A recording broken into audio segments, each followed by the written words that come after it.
যার জন্য তুমি এত কিছু করলে, নিজের স্বার্থের বাইরে গিয়ে তার জন্য করলে, এমনকি নিজের সংসারে মানুষের সঙ্গে ঝামেলা ঝঞ্ঝাট করে করলে, কেউ কেউ বাবা মায়ের বিরুদ্ধে গিয়ে তার সঙ্গ দেওয়ার জন্য করেছো। তো সেই ব্যক্তি পরবর্তীকালে তোমাকে গালিগালাজ করা বা তোমার কট্টর শত্রু হয়ে দাঁড়ানো, এইগুলোর থেকে কিন্তু সরেনি, বা বলতে পারি যে তোমার মানে সবচেয়ে বড় শত্রু হয়ে দাঁড়িয়েছে সেই ব্যক্তি, যাকে তুমি তার দুর্গতির সময় সবচেয়ে বেশি উপকার করেছো। তো হাই এভরিওয়ান, আজকের বিষয়বস্তু আমি আগেই বলে দিয়েছি। বলে রাখি, অ্যাজ ইউজুয়াল রিডিংটা টাইমলেস। রিডিংটা সমস্ত ধরনের মানুষের জন্য, যার সঙ্গে যতটা ম্যাচ করবে ততটা নেবে, বাকিটা অন্যদের জন্য ছেড়ে দেবে। কেমন? পুরোটাই যে 100% সবার সঙ্গে ম্যাচ করবে তা নয়, যতটা ম্যাচ করবে ততটা নেবে। এটা জেনারেল কমন কালেকটিভ রিডিং। ওকে, তো এখানে সবার আগে যেটা বলে রাখি সেটা হচ্ছে যে এই যে তুমি পাস্টে তার জন্য বা অতীতে তার জন্য অনেক কষ্ট সাধন করেছো, অনেক কিছু নিজের ক্ষয়ক্ষতি করেছো, অনেক কম্প্রোমাইজ করেছো নিজের সঙ্গে বা নিজের কাজের সঙ্গে, নিজের সংসারের সঙ্গে। নিজের কিছু জিনিস কমপ্লিট হয়ে যাবে এরকম সিচুয়েশনে, মানে হয়তো ওই লাস্ট কাজটা করলে তোমার পুরো জায়গাটা কমপ্লিট হয়ে যেত, কিন্তু তুমি তার থেকেও বেশি গুরুত্ব দিয়েছো সেই ব্যক্তিকে সুস্থ করার জন্য বা সেই ব্যক্তির সমস্যার সময় তার পাশে দাঁড়ানোর জন্য, যে ব্যক্তি এখন তোমার সবচেয়ে বড় শত্রু। মানে তুমি কোনোদিন ভাবতেও পারোনি যে সে তোমার এত বড় শত্রু হতে পারে। এবং এই ঘটনাটা তুমি এতটাই আহত হয়েছো যে তোমার না বুদ্ধি কাজ করছে, না কোনো বোধশক্তি কাজ করছে। তুমি শুধু একটাই ভাবছো, কি করে মানুষ এরকম হতে পারে, মানে আমি ওর জন্য এত করলাম, তারপরেও মানুষটা কি করে সমস্ত কিছু ভুলে গিয়ে কেবলমাত্র নিজের ভালোর কথা ভাবছে এবং নিজের জন্য কাজ করে যাচ্ছে। এই ভেবে ভেবে তুমি পাস্টের সঙ্গে কন্টিনিউ আরো বেশি আটকে যাচ্ছ এবং বলতে পারা যায় ওই যে কি বলবো, মানে বসে বসে শুধু অপেক্ষাই করে যাচ্ছ কবে এর সমস্যার সমাধান হবে, কিন্তু নিজে ওই পাস্টেই আটকে বসে রয়েছে। এরকম করলে কি করে চলবে বন্ধু? একটা জিনিস জেনে রাখবে, যে ব্যক্তি তার প্রয়োজনের সময় তোমার কাছ থেকে অপরিসীম সাহায্য পেয়েও যে তোমার স্বপ্নকে নষ্ট করার জন্য বদ্ধপরিকর, যে তোমার সমস্ত কাজকে ধ্বংস করার জন্য বদ্ধপরিকর, যে তার অসুবিধার সময় তুমি পাশে দাঁড়িয়ে তোমার নিজের ক্ষতি করেছো, অথচ তোমার নিজের কোনো কিছু কমপ্লিট হওয়ার থেকে নিজেকে সরিয়েছো, তোমার নিজের সঙ্গে নিজের কম্প্রোমাইজ করেছো, সেই ব্যক্তি যখন তোমার এত ভালো ইয়েটাকে ভুলে গেল, মানে এই তোমার এক প্রকার তো এটা নিজের স্যাক্রিফাইস করা, তো তোমার এই স্যাক্রিফাইস করাটাকে যে ভুলে গেল, সেই ব্যক্তি আর যাই হোক তার উপর বিশ্বাস করা যায় না। তাকে একটাই তকমা দেওয়া যায়, সেটা হচ্ছে অকৃতজ্ঞ। তো এই অকৃতজ্ঞ ব্যক্তির কাছ থেকে তুমি আশা করছো যে সে তোমাকে কেন এরকমভাবে হার্ট করলো, সে তোমার শত্রু কেন হয়ে দাঁড়ালো।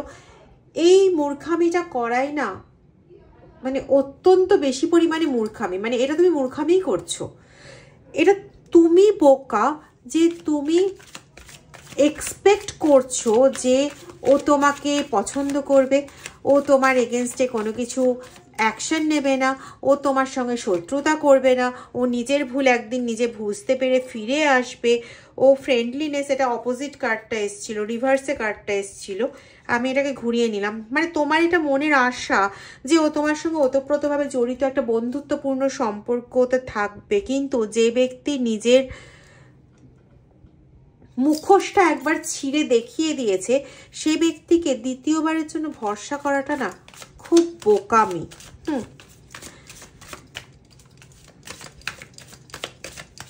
ঠিক এরকমই তুমি আরেকটা ভুলও করে বসে আছো, যে ব্যক্তি তোমাকে বারবার সাবধান করার চেষ্টা করেছিল যে এ কিন্তু তোর ক্ষতি করে নিজে সেলিব্রেট করবে, এরকম একটা মেন্টালিটি, এবং তোর সামনে যা দেখাচ্ছে সেটা কিন্তু সম্পূর্ণ ওর মুখোশ। ও কিন্তু তোকে আদৌ পেয়েও পছন্দ করে না, ও কোনোদিনই তোর কাছের নয়। ওর নিজের কার্যসিদ্ধি হয়ে যাবে, ও নিজের পথে পা বাড়াবে। এই কথাগুলো যারা বলেছিল তোমাকে একদিন, যারা একদিন তোমায় সাবধান করেছিল, তুমি তাদের কথা শোনোনি। তুমি বিশ্বাস করেছিলে তোমার সেই বন্ধুকে, তোমার সেই পরিচিত সেই ব্যক্তিকে, যে ব্যক্তি আলটিমেটলি কিন্তু তোমার ক্ষতি করে ছেড়েছে। আলটিমেটলি তোমার বিরুদ্ধে এতই উল্টোপাল্টা কথা বলেছে যে সমাজে অনেকেই তোমাকে এখন বিশ্বাস করতে চায় না। তবে হ্যাঁ, কিছু জনের ক্ষেত্রে এটা পাচ্ছি অবশ্যই যে চেঞ্জেস আসছে বা চেঞ্জেস ঘটতে শুরু হয়ে গেছে। কারো কারো ক্ষেত্রে এরকম হচ্ছে যে আগে যদি 10 জন কথা না বলতো, এখন হয়তো তাদের মধ্যে 1 জন 2 জন হলেও তোমার সঙ্গে কমিউনিকেট করে। অ্যাকচুয়ালি এই ব্যক্তির লক্ষ্য ছিল কি, তার নিজের যা প্রয়োজন ছিল সেটা তোমার কাছে মিটিয়ে নেওয়া। এই জন্য তার যতটা না অসুবিধে সত্যিই ছিল, তার থেকে বেশি সে দেখিয়েছে।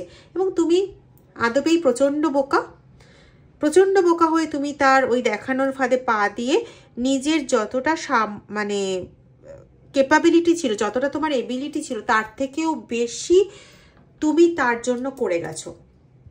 এটা তোমার বোকামো, এটা তোমার মূর্খামি। কারণ সে চেয়েছিল যে তুমি মানে তার জন্য করো, তার জন্য করতে করতে তুমি ক্লান্ত হয়ে যাও, তুমি মারা পড়ে যাও, কিন্তু তুমি তার জন্য করে যাও। এটাই তার অ্যাকচুয়ালি চাহিদা ছিল, তুমি তার চাহিদাই সাকসেসফুল করেছো, আর কিছু না। তুমি তার চাহিদাটাই সাকসেসফুল করে দিয়েছো। যাই হোক, ভালো করেছো, খুব ভালো কাজ করেছো। এখন কথাটা হচ্ছে, এখন কি আর এর মধ্যে পড়ে থাকবে নাকি এর থেকে বেরোবে? তুমি যদি পাস্টকে আঁকড়ে ধরেই বসে থাকো, আরে ও আমার সঙ্গে এরকম করে গেল, ও কবে ঠিক হবে, তাতে তোমার দিনগুলো কিন্তু পড়ে থাকছে না। প্রত্যেক দিন সূর্যোদয় হচ্ছে, প্রত্যেক দিন সূর্যাস্ত হচ্ছে, সাথে সাথে একটি করে দিন শেষও হয়ে যাচ্ছে, আর তুমি ওই মোড়ে বেঁচে থাকার মতন বেঁচে থাকছো। এটা একটা লাইফ নয়। তো লাইফে বেঁচে থাকতে হলে অ্যাটলিস্ট লাইফটাকে বাঁচিয়ে রাখার জন্য অ্যাটলিস্ট নিজের মতন করে বাঁচার চেষ্টা করো, ঘুরে দাঁড়ানোর চেষ্টা করো। আরে দেওয়ালে পিঠ থেকে গেলেও প্রত্যেকটা মানুষ না ঘুরে দাঁড়ানোর চেষ্টা করে। তোমার মতন মানুষ খুব কম আছে যারা তখনও পাস্টটাকে আঁকড়ে ধরে ওই দেওয়ালে পিঠ থেকে গেছে ওই অবস্থায় দাঁড়িয়ে থাকে যে কবে সুদিন আসবে, কবে ব্যাকফায়ার হবে, কবে কি হবে। ব্যাকফায়ার হবে চিন্তা করতে করতে নিজের জীবনে কত ব্যাকফায়ার চলে আসছে। একবারও ভেবে দেখেছো, এই যে তুমি আটকে বসে আছো, যে দিনগুলো নিয়ে আটকে বসে আছো, সেই দিনগুলোরও তো একটা ব্যাকফায়ার হয়। ব্যাকফায়ার কি শুধু সবসময় খারাপটাকেই পরিদর্শনের জন্য হয় না? তো এই ম্যাচিউরিটিটা, এই মরালিটিটা তোমার মধ্যে কেন কাজ করছে না? যদি যে কেউ খারাপ কাজ করছে, সেটা যদি আমরা বলি যে একদিন না একদিন সে তার রেজাল্ট পাবে, এটাও তো সাথে সাথে বলি কোনো ভালো কাজ করলে সেটার রেজাল্টও সে পাবে। তাহলে তুমি যদি পাস্টকে আঁকড়ে ধরে বসে থাকো, তাহলে সেটারও তো রেজাল্ট আছে। তাহলে নিজের জীবনে এগুলো ডেকে আনার মানে ওই সময় তো একটা মূর্খামি করেছিলে, এখন আরেকটা মূর্খামি করছো। ওয়াই? জীবনটা তোমার, জীবনটার জন্য বা জীবনটাকে বাঁচার জন্য যা যা করেছো সেগুলো সব তুমি করেছো। তাহলে সেই যে করা জিনিসগুলোকে বা সেই করা এতদিনের পরিশ্রমকে কেন তুমি নিজেই জলে ডুবিয়ে দিচ্ছ? এটা একটু নিজে ভেবে দেখো তো। আমাকে কিছু বলতে হবে না, নিজে একটু ভেবে দেখো। হ্যাঁ, বলতেই পারো একসঙ্গে এতগুলো কার্ড,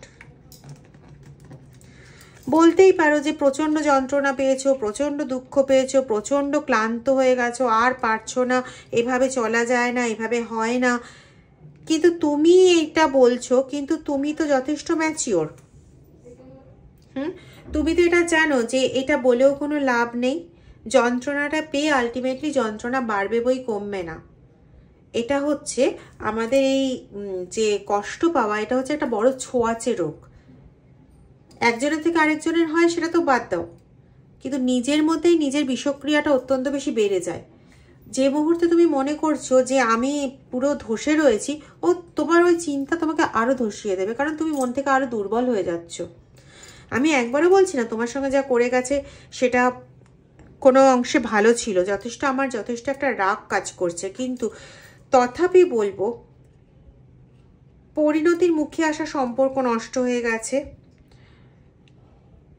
তুমি যেভাবে তাকে সমস্ত কিছু দিতে চেয়েছো, যেভাবে তার সঙ্গে ওতপ্রোতভাবে জড়িয়েছিলে, সে সেগুলোর কোনোটাই বোঝেনি। সে শুধুমাত্র নিজের সেলফিশনেসে কাজ করে গেছে। কেউ তোমার সঙ্গে যুক্ত হয়েছিল শুধুমাত্র নিজের নেম ফেম পাওয়ার জন্য। কেউ তোমার সঙ্গে যুক্ত হয়েছিল তার যে কাজগুলো করার তার ক্ষমতা নেই, সেই কাজগুলো করিয়ে নেওয়ার জন্য জাস্ট একটা সোর্স হিসেবে তোমাকে ইউজ করেছে। দেখো এখানে আমি কোনো কথা বলছি না, কিন্তু কার্ড বলছে সোর্স হিসেবে তোমাকে ইউজ করেছে, যেটার জন্য সে অক্ষম ছিল, সে নিজে যেটা করতে পারতো না, সেই সোর্স হিসেবে তোমাকে ইউজ করছে। এখানে এটাও বলতে পারি যে তুমি এখনো সেই ব্যক্তিকে নিয়ে চলেছো। এটা কনজুগাল লাইফের কথা বললাম। এটা এরকমও কোনো পার্সনের কথা বলছি যারা প্রত্যেক দিন কমিউনিকেট করে যাও, এবং তোমাদের মধ্যে এর আগে অনেক ভুল বোঝাবুঝি হয়েছে, অনেক খারাপ কিছু হয়েছে,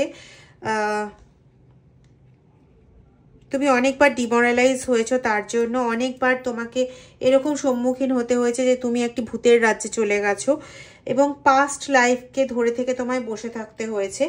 সেই ব্যক্তির কিন্তু তুমি ফুল সোর্স হিসেবে ইউটিলাইজ হয়েছে, এবং এখনো পর্যন্ত তুমি বোকার মতন তার কাছেই বসে রয়েছো যে কোন দিন সে আবার তোমাকে ভালোবাসবে।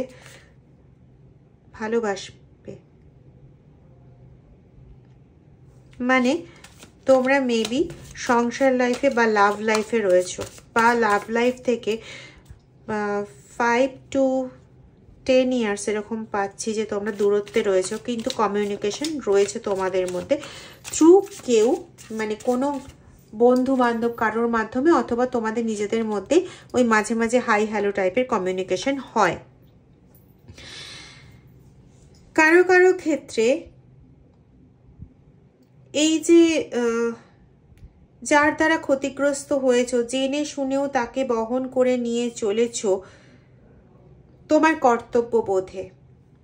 আমি একটা কথা এর আগেও কখনো কোনো একটা ভিডিওতে বোধহয় বলেছিলাম সম্ভবত, যে কর্তব্য ভাই তার ওপরই হয় যে সেই কর্তব্যের মূল্য দিতে জানে। হ্যাঁ, হতে পারে মন কষাকষি বা হঠাৎ করে অবুঝপানা, এটা কিছু দিনের জন্য অবশ্যই হতে পারে, কিন্তু সব সময়ের জন্য না। অ্যাটলিস্ট এরকম তো নয় যে তার কাছে ব্যাপারটা এরকম হয়ে গেল টেকেন ফর গ্রান্টেড। মানে আমার তো এটা পাওয়ার অধিকার, তাই আমি পাচ্ছি, এটা ভাবলো না যে সে তার সর্বস্বটা দিয়ে আমার জন্য করছে। এই পার্সনকে এক ধরনের আমি টক্সিক পার্সন বলতে পারি। এক প্রকারের এই পার্সন না তোমার শত্রু, যে বুঝে শুনে তোমাকে কন্টিনিউ একটা বোঝা তোমার ঘাড়ে চাপিয়ে দিয়ে রেখেছে। ওই ট্যাগলাইনের আন্ডারে, ট্যাগলাইনটা হচ্ছে কর্তব্য, ট্যাগলাইনের আন্ডারে তোমার ওপর বোঝাটা চাপিয়ে দিয়ে রেখে দিয়েছে। একটা বিশাল বড় একটা বার্ডেন, এবং সেটা রিলেশনশিপ জড়িত বার্ডেন। এখানে 6 দেখছো তো, ভেনাস রিলেশনশিপ জড়িত বার্ডেনে জড়িয়ে তুমি রয়ে গেছো। তুমি বুঝতে পারছো সব কিছুই, তোমার মধ্যে সেই কনসিয়াসনেসটা আছে, কিন্তু কর্তব্যের বন্ধনে বেঁধে যাওয়া এক মানুষ তুমি। আমি অন্য কিছু বলতে চাইছিলাম, যাই হোক বললাম না। তো এখান থেকে সবচেয়ে বড় ব্যাপার হচ্ছে ভাই, এটা বোঝো কে তোমার শত্রু কে তোমার বন্ধু, এটা বোঝার খুব প্রয়োজন রয়েছে। তুমি যখন বুঝতে পারছো যে তোমার ক্ষতি করেছে, শুধু শুধু এর পাস্টের মধ্যে বা ওই ভালো মোমেন্টেরগুলোর মধ্যে আটকে থাকার কোনো মানে হয় না। সেখান থেকে বেরিয়ে এসো, বেরিয়ে এসে নিজের আবার নতুন করে শুরু করো। বলতেই পারো যে এখন কি আর নতুন থেকে শুরু করার আর সেই মানসিক ইচ্ছে আছে, আর না কিছু আছে দিদি, এখন কোনো রকমভাবে জীবনটা শেষ হলেই হলো, তাহলে করো। আমার যেটা বক্তব্য, আমি এটা শুনেছি, সেইটাই তোমাদেরকে বলছি, যে প্রত্যেকটা দিন যখন শুরু হয়, যত যন্ত্রণায় থাকি, যত কষ্টতেই থাকি, আমরা প্রত্যেক দিন একটা নতুন সূর্য দেখতে পাই, প্রত্যেক দিন নতুন ভাবে আবার পৃথিবীকে দেখতে পাই। কারণ সেই দিনটাও ঈশ্বরের দেওয়া উপহার। আমি চাইলেই এতদিন পর্যন্ত বা এই মুহূর্ত পর্যন্ত বাঁচবো বা তারপরে আমি মৃত্যুবরণ করব, এটা হয় না। যাদের ক্ষেত্রে হয় তারা মহামানব, আমরা সবাই মহামানবের মধ্যে পড়ি না। তো এটা বোঝার প্রয়োজন যে আমার ক্ষতি করে দিয়ে চলে গেছে তার কথা ভেবে আমি নিজেকে শেষ করব দিনে দিনে, নাকি একটু হলেও ঘুরে দাঁড়ানোর চেষ্টা করব। একবার ঘুরে দাঁড়ানোর চেষ্টা করে দেখো, তোমার ঈশ্বর কিন্তু তোমার সাথে রয়েছেন, তোমার সঙ্গে রয়েছেন, তিনি কিন্তু তোমাকে কখনো হারতে দেবেন না, এটা কিন্তু শিওর। তিনি তোমাকে হারতে দেবেন না। শুধু নিজের থেকে না, প্রথম পাটা বাড়াও। ভালো থেকো।